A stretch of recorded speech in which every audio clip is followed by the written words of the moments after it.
안녕하세요. 사사기 시작합니다. 사사기는요, 선비사, 스승사, 기록할 기자를 써서 이스라엘 백성을 가르치고 인도한 기록이라고 한글 성경은 번역해 놓았는데요. 영어로는 judges, 판관기라는 뜻이고요. 히브리어로는 쇼페팀이라고 군사지도자, 해방자라는 뜻입니다. 사사기 내용을 보면 사사들은 군사 지도자에 가깝습니다. 하지만 전쟁을 하지 않을 때는 재판관의 역할도 하고 영적인 리더의 역할도 하였을 것으로 보입니다. 그러니까 세 가지 의미가 다 맞는 것이고요.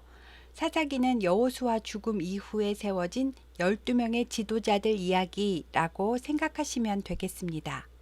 사사기는 누가 썼는지는 잘 모릅니다. 사사기 내용으로 볼 때 여호수아가 죽은 시점부터 사울이 왕으로 등극하기 전 약 350년간의 기간을 사사시대라고 하니까요. 그 이후에 누군가가 썼을 것으로 보고 있습니다. 여호수아서 마지막 장에는 여호수아가 죽는 내용으로 이야기가 끝나는데요.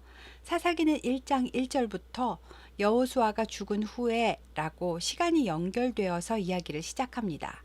그런데 사사기 2장에서 여호수아가 죽는 내용이 또다시 나오기 때문에 왜 또 죽지 하시는 분들도 계실 것 같습니다. 사사기 1장과 2장은 사사기의 서론 부분이고요. 가나안 7년 정복 전쟁이 끝나고 백성들이 각자 자기 지파 땅으로 돌아간 후에 아직도 정복하지 못한 가나안 땅 7족속을 물리쳐야 하는 그 시대 상황을 조금 더 확대해서 설명해 주는 겁니다. 이러한 시대적 상황에 여호수아가 죽고 나자 이런 일들이 벌어졌다라는 것을 설명하기 위해서 한 번 더 다른 각도에서 설명된 것이라고 이해하시면 되겠습니다. 이스라엘 자손은 여호수아가 죽고 나자 누가 먼저 가나안 족속과 전쟁을 하러 나아갈지 하나님께 묻습니다. 누가 어떻게 물어봤을까요? 아마도 성막에 나가서 대제사장에게 물었을 거고 대제사장은 하나님께 기도했을 겁니다. 하나님께서는 유다가 올라가거라. 내가 이 땅을 그의 손에 넘겨주었다. 라고 말씀하셨습니다. 유다 지파는 자기 지파 안에 살고 있는 시므온 지파에게 우리 같이 싸우자. 그러면 나중에 너네 지파 할당된 성읍 점령할 때 우리도 같이 가서 싸워줄게. 라고 해서 시므온 지파도 유다 지파와 함께 전쟁에 참가합니다.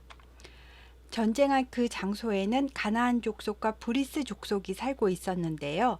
하나님께서 도와주셨기 때문에 베색이라는 곳에서 적군을 10,000명이나 죽이고 도망치는 베색의 왕 아도니 베색을 잡아서 엄지손가락과 엄지발가락을 잘랐답니다. 엄지손가락이 없으면 무기를 잡을 수가 없고 엄지발가락을 자르면 빨리 뛸 수가 없기 때문에 고대에는 전쟁 포로를 이렇게 다루면서 수치와 굴욕을 주었다고 합니다. 아도니 베색은 자기도 옛날에 70명의 왕들에게 이렇게 했었는데 하나님께서 자기에게 행한 대로 갚으신다고 말하면서 예루살렘까지 끌려가다가 죽었습니다. 유다 자손은 예루살렘도 점령하고 자기 지파 안에 남방 부족과 평지에 사는 부족도 점령했습니다.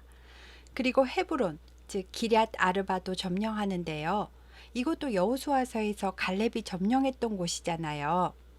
헤브론은 연합, 연맹이라는 뜻이고 헤브론의 옛날 이름이 기럇 아르바, 즉 4개로 된 성읍이라는 것을 볼 때 헤브론은 4개의 성읍이 연합을 이루고 있었던 것 같습니다. 그래서 이곳에 살았던 나머지 3명의 아낙 자손 족장인 세세, 아히만, 달메를 찾아서 죽였답니다. 세세는 태양이라는 뜻이고 아히만은 운명의 신인 문하의 친구라는 뜻이고 달메는 밭고랑이라는 뜻입니다. 이름으로 볼 때 이 지역 사람들은 땅과 태양과 운명을 점치는 이방신을 섬기고 있었던 것 같습니다. 이 기럇 아르바, 즉 헤브론에서 조금만 더 내려가면 기럇 세벨, 즉 드빌이라는 곳이 있었는데요. 이곳을 갈렙의 조카 온니엘이 점령하고 갈렙의 딸 악사를 아내로 맞이하는 이야기가 한 번 더 나옵니다. 기럇은 성읍이라는 뜻인데요.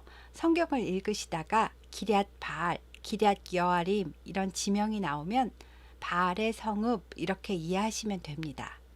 기럇 세벨은 세벨이 세운 성읍이라는 뜻입니다. 그리고 이 유다 지파 안에 겐 사람이 함께 살고 있다는 이야기가 나오는데요.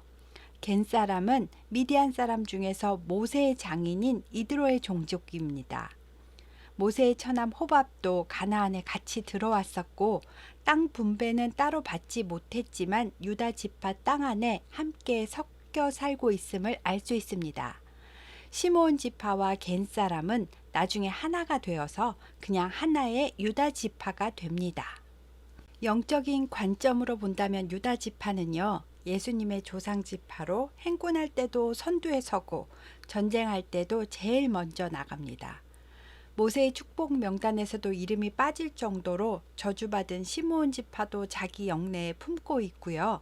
이방 종족들도 자기 영내에 품어주고 있는 것을 볼 수 있습니다. 그래서 그의 안에 들어온 자는 함께 구원받은 자로 살아갈 수 있음을 의미합니다. 유다 지파는 시므온 지파와 함께 스밧에 거주하는 가나안 족속도 진멸하고 그곳 이름을 호르마, 즉 완전히 파괴하다라고 불렀고요. 블레셋 지역인 가사, 아스글론, 에글론 지역도 점령을 했다고 합니다. 그런데요, 골짜기에 사는 아낙 자손들은 철병거를 가지고 있어서 무서워서 전쟁을 하지 않았고 결국에는 쫓아내지 못했답니다. 갈렙은 그래도 하나님만 의지하고 나가서 헤브론 지역은 다 쫓아냈는데요. 그 이외의 지역은 마음먹고 전쟁을 했으면 하나님께서 물리치게 해주셨을 텐데도 적극적으로 전쟁을 하지 않았고 그냥 둔 것 같습니다. 그 다음 베냐민 자손도 전쟁을 했지만 여부수 족속을 쫓아내지 못했고 그냥 함께 살았다고 합니다. 요셉 가문인 에브라임과 므낫세도 베델을 치러 올라갔는데요. 베델의 옛날 이름은 루스였습니다. 그런데 정탐할 때 성읍의 입구를 가르쳐준 어떤 사람과 그의 가족을 살려줬기 때문에 그 사람과 가족들이 햇사람 땅에다 성읍을 건축하고 거기 살면서 성읍 이름을 루스라고 불렀답니다. 그래서 베델도 완전히 진멸하지는 못했습니다. 그 다음 므낫세 지파도, 에브라임 지파도, 스불론 지파도, 아셀 지파도, 납달리 지파도, 단 지파도 하나님께서 주신 땅의 가나안 족속을 완전히 진멸하지 않았고 함께 살아가거나 조공을 바치게 합니다. 그래서 온전히 하나님의 백성만 사는 가나안이 아니라 이방 종교와 섞여 사는 가나안이 되어버렸습니다. 하나님은 당연히 화가 나셨겠지요. 2장 1절에 여호와의 사자가 보김에 나타나셔서 말씀하셨다고 하는데요. 여기서 여호와의 사자는 하나님의 현현인 것 같고요. 보김은 베델의 또 다른 이름으로 우는 자들이라는 뜻을 가지고 있습니다. 이스라엘 백성들아, 내가 가나안 족속을 전부 다 진멸하고 이 땅 주민과 언약을 맺지 말고 그들의 제단들을 다 헐어버리라고 했거늘 어찌하여 나 하나님의 목소리를 듣지 아니하고 그들을 쫓아내지 않았느냐. 이제 나도 그 족속을 쫓아내지 않고 그냥 놔둘 것이니 그 이방신이 너희 옆구리에 가시가 되고 올무가 될 것이다 라고 모든 이스라엘 자손이 귀에 다 들리게 말씀하셨답니다. 그래서 백성들은 소리 높여 울면서 그곳에서 제사를 드리고 그곳 이름을 보김, 즉 우는 자들이라고 부르게 되었답니다. 이 보김 사건 때문에 법궤가 길갈에서 실로로 가기 전에 베델에 잠시 머물렀다라는 이야기도 있는데요. 성경에 확실히 설명된 것은 없습니다. 백성들은 제사를 드리고 울기만 했을 뿐 돌이키지는 않았습니다.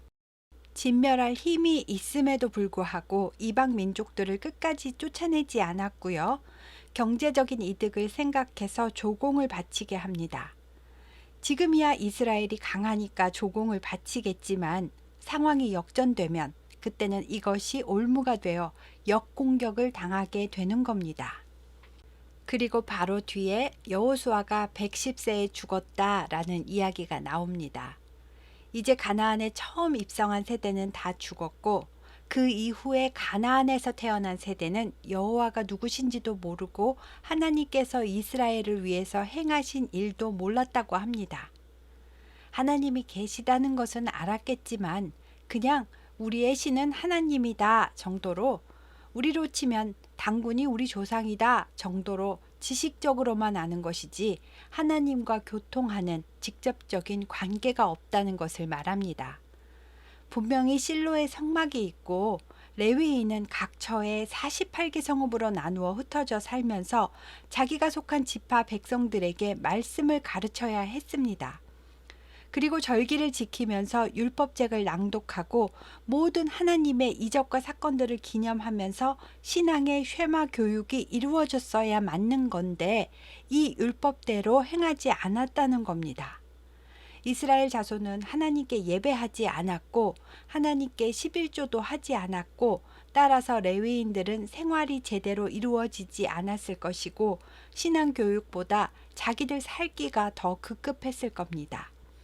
이스라엘 백성들은 가나안의 주신인 바알과 아스다롯을 섬기면서 풍요와 쾌락을 쫓아갔고요. 하나님의 진노를 사게 됩니다. 신명기 말씀에 이렇게 하면 들어가도 나가도 저주를 받는다고 하셨는데 대놓고 율법을 무시했으니 하나님을 무시한 것과 다름이 없습니다. 하나님께서는 진노하셨고 이스라엘을 노략하는 자의 손에 넘겨주셔서 백성이 노략을 당하게 하십니다. 또 주위에 있는 모든 대적의 손에 팔아 넘기셨기 때문에 이스라엘은 이전처럼 대적을 이기지 못합니다. 여호와께서는 율법책의 말씀대로 이들이 어디로 가든지 재앙을 내리셨고 이스라엘의 괴로움은 점점 더 심해졌습니다. 하지만 진노 중에도 긍휼을 잊지 않으시는 하나님께서는 사사들을 세우셔서 노략자의 손에서 이스라엘 백성들을 구원하게 하셨습니다. 사사들을 통하여 너희의 구원자는 하나님이다 라는 것을 끊임없이 알려주시는 겁니다. 하지만 이스라엘 백성들은 그 사사들에게도 순종하지 않았고 오히려 다른 신들을 따라가면서 음행을 하고 우상에게 절을 합니다. 여호와께서 이스라엘을 위해서 사사들을 세우실 때는 하나님께서 그 사사와 함께 하셨기 때문에 그 사사가 사는 날 동안에는 대적의 손에서 구원을 받게 하셨습니다. 하지만 그 사사가 죽은 후에는 백성들이 또 자기 부모들보다도 더 타락을 해서 우상 숭배에 깊이 빠집니다. 하나님께서는 이런 이스라엘을 시험하시려고 이방 민족들을 쫓아내지 않으시고 이들이 이스라엘을 계속 괴롭히도록 그냥 두시는데요. 전쟁이 하나님께 속한 것임을 알게 하도록 훈련하시는 겁니다. 남겨두신 이방 민족은 블레셋의 5 군주들과 모든 가나안 족속들, 시돈 족속, 바알 헤스본 산에서부터 하맛 입구까지 레바논 산에 거주하는 히위 족속입니다. 남겨두신 이 이방 민족들로 이스라엘을 시험하시고 모세를 통해 주신 율법의 명령들을 이스라엘이 순종하는지 안 하는지 알고자 하셨답니다. 이스라엘 자손은 가나안 족속과 헷 족속과 아모리 족속과 브리스 족속과 히위 족속과 여부수 족속 가운데 거주하면서 그들의 딸들을 데려다가 아내로 삼았고 자기 딸들도 그들의 아들들에게 주고 또 그들의 신들도 섬겼답니다. 가나안과 통혼하는 것은 절대로 하지 말아야 할 행동인데 이스라엘은 율법에 순종하지 않은 겁니다. 여호와께서 이스라엘에게 진노하셨고 이스라엘을 메소보다미아 왕 구산 리사다임의 손에 넘어가게 하셔서 8년 동안 구산 리사다임 왕의 압제를 받게 하셨습니다. 메소보다미아는 이스라엘에서 북쪽으로 쭉 올라가서 티그리스 강과 유브라데 강 중간에 넓고 비옥한 지역으로 현재 이라크와 북동 시리아 지역입니다. 이스라엘 자손은 여호와께 살려달라고 부르짖었고 하나님께서는 갈렙의 조카 온니엘을 사세로 세우시고 이스라엘을 구원하게 하십니다. 여호와의 영이 온니엘에게 임하였기 때문에 온니엘이 사사가 되어 나가서 싸울 때에는 여호와께서 메소보다미아 왕을 이기게 하셨습니다. 그리고 온니엘이 사는 날 40년 동안에는 전쟁이 없도록 평온한 삶으로 지켜주셨습니다. 온니엘 사사가 죽자 이스라엘 자손은 또 여호와의 목전에 악을 행합니다. 하나님께서 이번에는 모압 왕 에글론을 강성하게 하셔서 에글론이 암몬과 아말렉 자손들을 모아가지고 와서 이스라엘을 치고 종려나무 성읍을 점령했습니다. 종려나무 성읍은 여리고 성읍을 말하는데요. 이곳은 여호수아가 재건하지 말라고 해서 여기를 분배받은 베냐민 지파는 그 근처의 마을을 형성하고 살았던 것 같습니다. 모압이 암몬과 아말렉을 데리고 쳐들어왔다는 것은요, 이미 요단 서편 쪽에 있는 르우벤 지파도 점령을 하고 치고 올라왔다는 뜻이 됩니다. 성경에 나오는 왕의 이름들은 애굽 왕의 왕명이 바로, 즉 파라오인 것처럼 개인의 이름이 아니고 왕명을 적어 놓은 겁니다. 이 모압 왕은 도대체 몇 년을 사는데 안 죽고 계속 나오지? 하지 마시고 왕명이구나 하고 이해하시면 되겠습니다. 이스라엘 자손은 모압 왕을 18년 동안이나 섬기게 되었고 조공을 바치느라 너무 힘들고 괴로우니까 그제서야 또 하나님께 부르짖습니다. 하나님께서 이번에는 베냐민 지파 중에서 게라의 아들 왼손잡이 에훗을 사사로 세우십니다.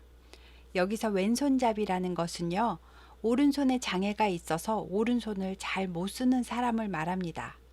그래서 오른손으로 무기를 잡을 수 없으니까 사람들은 아무도 에훗을 경계하지 않았습니다. 이스라엘 자손은 이 에훗을 통해서 모압 왕 에글론에게 공물을 바쳤는데요. 에훗이 공물을 바치러 가는 날 길이가 한 규빗 되는, 그러니까 한 50cm 되는 좌우에 나리선 양날검을 만들어서 오른쪽 허벅지 안쪽에 옷 속에다 차고 에글론에게 공물을 바치러 나갑니다. 성경에 에글론은 매우 비둔한 자였더라 라고 써 있는 것으로 보아서 날쌔지 못하고 뚱뚱한 사람이었던 것 같습니다. 에훗은 공물을 다 바친 다음에 공물을 메고 온 사람들을 다 돌려보내고 자기는 길갈 근처 돌 뜨는 곳에서부터 돌아와서 왕에게 다시 나아가서 말합니다.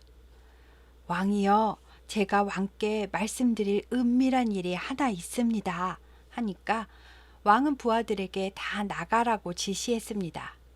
마침 왕이 서늘한 다락방에 혼자 앉아서 쉬고 있는 중이었고요. 에훗은 왕에게 가까이 나가면서 제가 하나님의 명령을 받들어 왕에게 아뢰 일이 있습니다. 라고 말했습니다.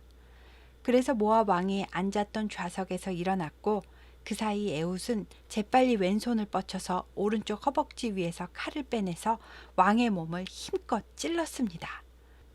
얼마나 체중을 실어서 푹 찔렀는지 칼자루도 나를 따라 들어가서 칼 끝이 에글론의 등 뒤에까지 관통해서 나갔습니다. 에훗은 칼을 빼지 않은 채 그냥 두었고 그 칼날에 에글론의 배에서 나온 기름이 엉겨 붙었다고 합니다. 에훗은 다락문들을 뒤에서 다 닫아서 잠그고 아무 일 없다는 듯이 태연하게 걸어서 나갔습니다. 다락은요, 우리나라 건축물의 작은 여분의 공간이 아니고요. 2층에 바람이 잘 통하는 넓은 공간입니다. 에훗이 나간 후에 왕의 신하들이 들어왔는데요. 다락 문들이 잠겨 있는 것을 보고 왕께서 분명히 서늘한 방에서 그의 발을 가리우신다 라고 말했답니다. 발을 가린다는 말은 용변을 본다는 뜻인데요.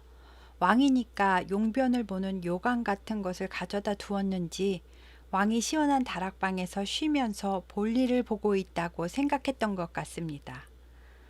왕의 신하들이 한참을 기다려도 왕이 다락문을 열지 않으니까 열쇠를 가지고 가서 열어보았고 이미 왕은 땅에 엎드러져서 죽어 있었습니다.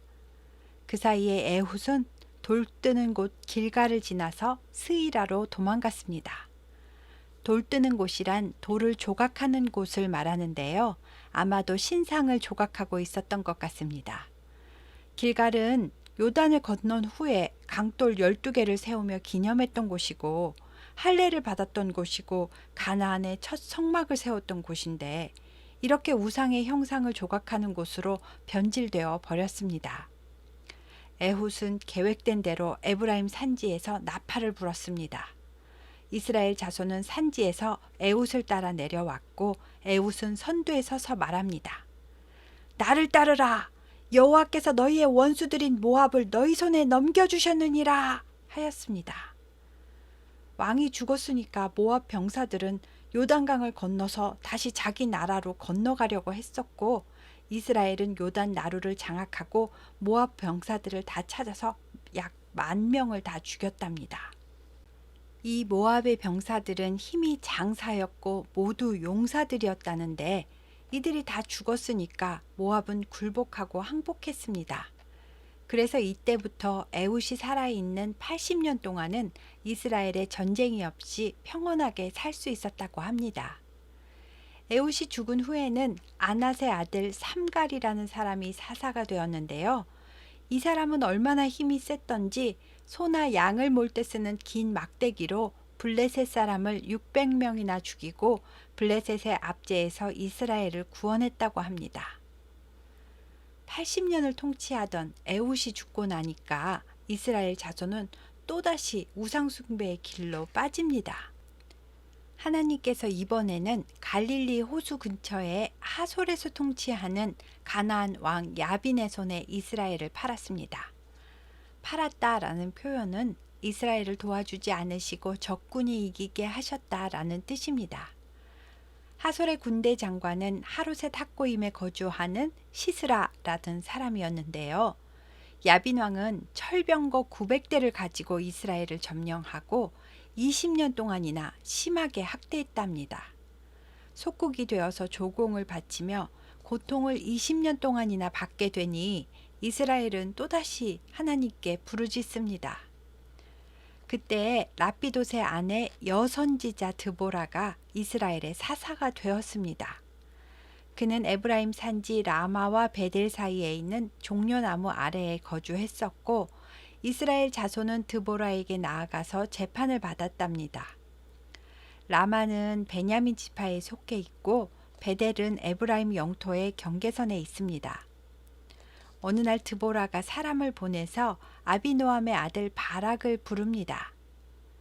이스라엘의 하나님 여호와께서 당신에게 납달리 자손과 스불론 자손 10,000명을 거느리고 다볼산으로 가라고 하셨습니다. 하나님께서 야빈의 군대 장관 시스라와 그의 병거들과 그의 무리를 기손강으로 이끌어서 당신 손에 넘겨주겠다고 하십니다. 라고 말했습니다. 바락은 드보라, 당신이 나와 함께 간다면 전쟁에 출전하겠지만 당신이 나와 함께 가지 않는다면 나도 전쟁에 나가지 않겠습니다. 라고 했고, 드보라는 내가 반드시 당신과 함께 가겠습니다. 하지만 이번 전쟁에서는 하나님께서 시스라를 여인의 손에 파실 것입니다. 하고 일어나서 바락과 함께 게데스로 갔습니다. 바락은 스불론과 납달리 지파에 군사 요청을 했고 게데스로 10,000명이 모였습니다. 게데스의 다볼산은요, 스불론, 납달리, 이사갈 지파의 영토가 연결되는 곳에 있습니다. 그 근처에는 모세의 장인 호밥의 자손 중에 겐사람 헤벨이 살고 있었는데요. 원래는 유다 지파 안에 살다가 이동을 해서 게데스에 가까운 사아나님 상수리나무 곁에 장막을 치고 살았답니다. 아비노함의 아들 바락이 다볼산에 오른 것을 사람들이 하솔의 군대 장관 시스라에게 알렸습니다. 시스라는 철병거 900대가 있으니까 자기와 함께 있는 모든 백성을 다 불러서 하롯의 탁고임에서부터 기손강으로 다 불렀습니다. 기손강은 다볼산 남쪽에 있는 평지라서 철병거들을 몰기 좋은 곳이기 때문입니다. 드보라가 바락에게 외칩니다. 바락의 군대여, 일어나라! 이는 여호와께서 시스라를 내 손에 넘겨주신 날이라. 여호와께서 너의 앞에 선두로 나아가신다 하였고, 바락은 다볼산에서 10,000명의 군대와 함께 전쟁을 하러 힘차게 내려옵니다. 이때 하나님께서 하늘에서 폭우가 내리게 하셨습니다. 기손 강물도 흘러 넘쳐서 흙바닥은 뻘이 되어 병거 바퀴와 말다리가 푹푹 빠지는 바람에 순식간에 아수라장이 되었습니다. 할 수 없이 시스라는 병거를 버리고 내려서 걸어서 도망을 갑니다. 바락의 군사는 시스라의 병거들과 군대를 추격해서 하롯의 탁고임까지 쫓아갔고 시스라의 온 군대는 다 칼에 엎드러졌습니다. 걸어서 도망간 시스라는 평소에 친분이 있었던 근처에 사는 겐 사람 헤벨의 장막에 들어갔습니다. 그 장막에는 헤벨의 아내 야엘이 혼자 있었고 야엘은 시스라를 정중히 영접하고 이불로 덮어서 숨겨주었습니다. 시스라는 목이 말라서 물을 좀 달라고 했고 야엘은 우유를 가져다 주었습니다.